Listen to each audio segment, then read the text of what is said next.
Makin sial. Pelapor Kaisang pernah 60 kali bikin laporan, diduga untuk memeras. Sekarang akan diproses hukum.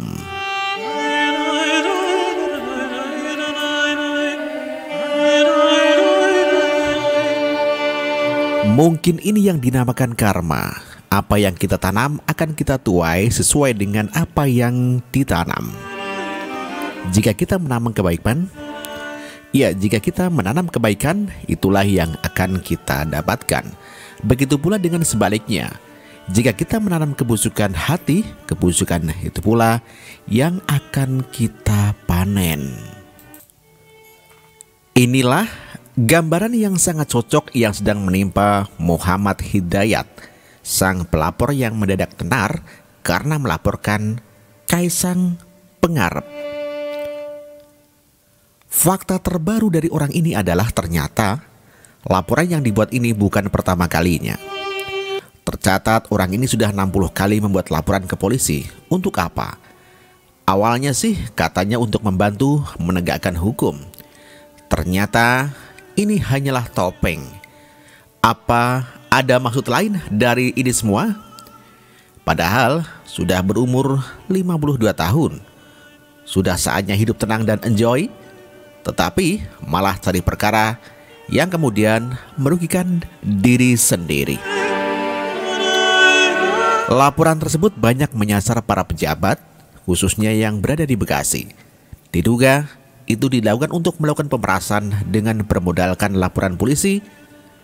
Setelah melaporkan, Hidayat mendatangi pejabat tersebut. Riwayatnya ini sudah 60. Dia rata-rata melaporkan pejabat di Bekasi, nanti didatangi dan bahwa ini saya sudah laporan loh, kata Setiawasiso Kadif Humas Mabes Polri. Yosi benar-benar ada udang di balik payah. Ada sesuatu agenda yang tersembunyi dan ternyata agenda tersebut adalah tindakan tidak terpuji. Benar-benar maling teriak maling. Pantaskah orang seperti ini mendapatkan uang dengan cara seperti itu? Menggunakan laporan dengan alasan ujaran kebencian demi melakukan pemerasan? Ini adalah tindakan yang tak patut ditiru. Sekarang topengnya sudah terbuka dan orang-orang sudah mengenal siapa sosok Hidayat ini.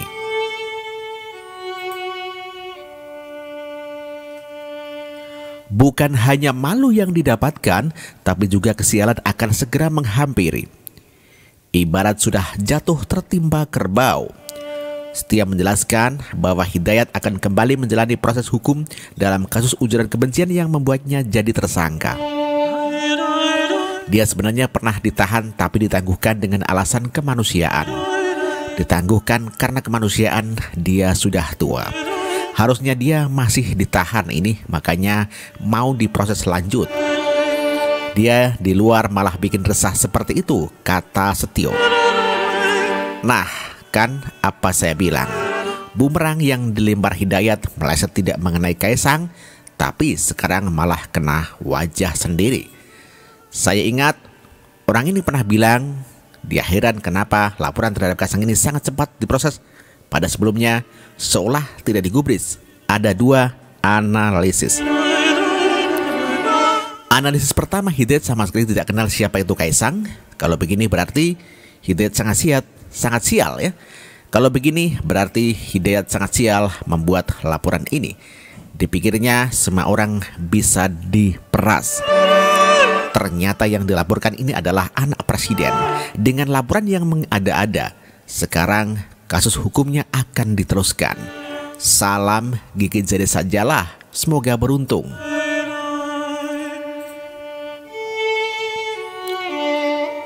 Analisis kedua, Hidayat kenal dengan Kaisang dan melaporkannya dengan harapan dapat durian runtuh. Tapi sayang berjuta sayang, laporan tersebut tak dilanjutkan. Bukan dapat durian runtuh tapi durian jatuh mengenai kepalanya. Dari namanya cari perkara, padahal kalau tidak kepo seperti ini, dia akan baik-baik saja. Tidak ditahan dan ada kemungkinan kasusnya dianggap selesai saja atas dasar kemanusiaan. Dikasih hati minta jantung, malah bikin resah, terpaksa dikasih pelajaran. Saya jadi prihatin lihatnya. Yang saya salut adalah respon Jokowi terkait kasus ini. Kepala Staf Kepresidenan Teten Mas Duki memastikan Presiden Jokowi tidak melakukan intervensi hukum terkait adanya laporan terhadap putra bungsunya Kaisang Pangarep. Itu wilayah kepolisian. Kalau memang tidak ada unsur pidananya, berarti tidak diteruskan. Tapi saya kira tidak ada intervensi dari Presiden. Presiden sedang sibuk, kata Teten. Presiden pun sebenarnya tidak usah ambil pusing dengan laporan ini. Karena dari awal sudah jelas mengada-ada dan penuh unsur komedi garing yang sama sekali tidak lucu. Kalau diserusi, takutnya satu dunia bisa ketawa sakit perut. Kasus apaan hingga Katan Deso dianggap sebagai ujaran kebencian? Mas Tukul saja sudah berulang kali mengucapkan itu sampai tak terhitung lagi. Dan aman-aman saja hingga sekarang. Jelas sekali ini ada bau busuk yang sedang disembunyikan. Dan untunglah hanya dalam 2 hari bau tersebut mulai terbongkar. Lalu bagaimana nasib Hidayat pasca kasusnya akan diteruskan lagi? Mari kita simak.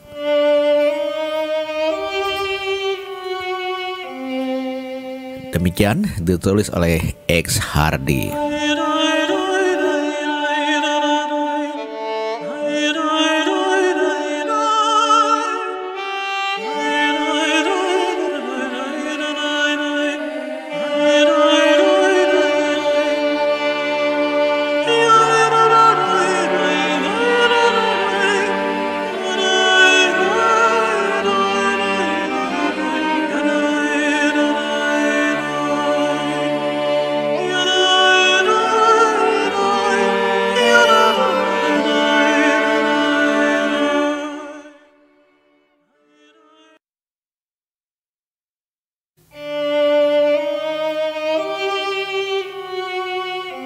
Makin sial.